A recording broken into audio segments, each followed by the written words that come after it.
Salut tout le monde, aujourd'hui on va vous présenter une spécialité tunisienne qui est presque traditionnelle et qui s'appelle Raïb Dra.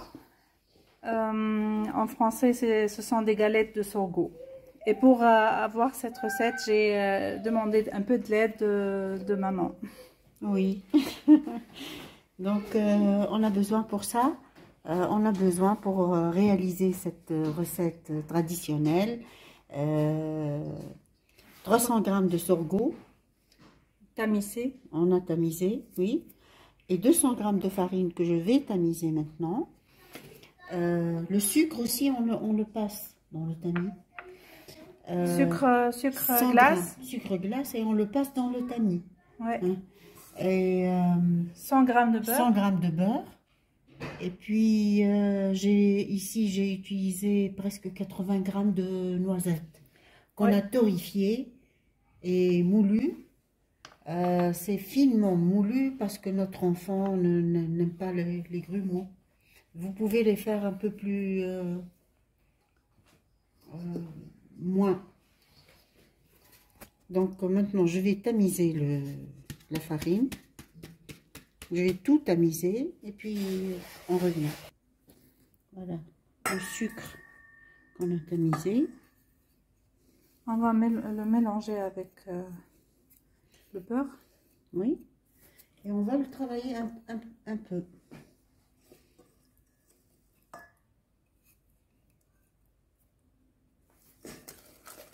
Comme on fait pour les œufs.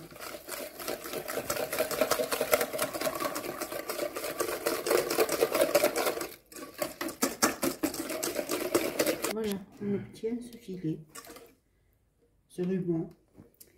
Comme vous remarquez, c'est une recette un peu similaire avec Raïb al-Homs, les galettes de pois chiches.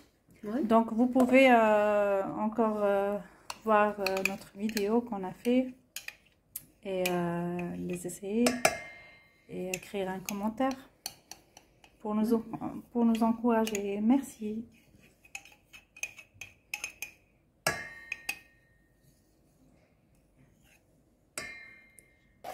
Donc maintenant on a ajouté les noisettes avec le beurre et le sucre déjà mélangés. On mélange ça aussi. On mélange la farine avec le sorgho. Et maintenant on mélange le tout. On met le tout ensemble, petit à petit bien sûr.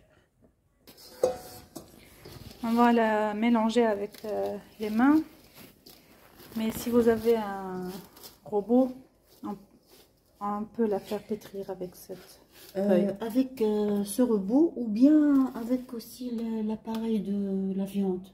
Ah. Pour hacher la viande. On l'utilise aussi pour faire le raïba. Ah, okay. Ouais. Pour les deux, pour le sorgho, pour toutes les raïba. Toutes les raïba, tout genre de raïba. On l'a travaillé jusqu'à l'obtention de ce résultat. Voilà. Comme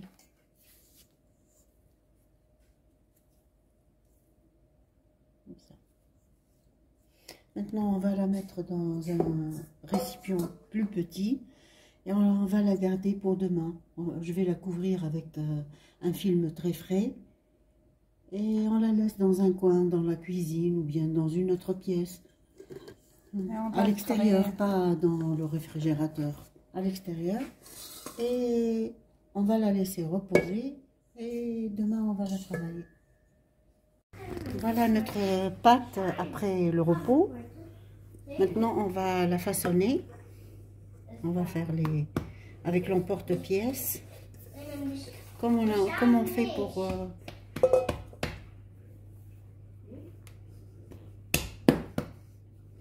Il faut la travailler un peu pour que l'huile... Ça sent bon. Oui, ça sent le beurre.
Voilà. On fait un petit tour avec le rouleau.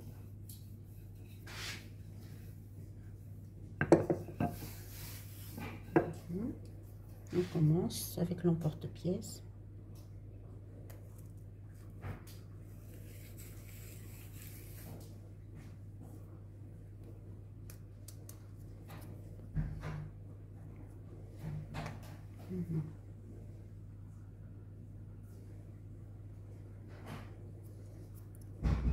Après, on fait avec, quand c'est cuit, on fait avec un sirop ou bien un peu de miel. Et on met les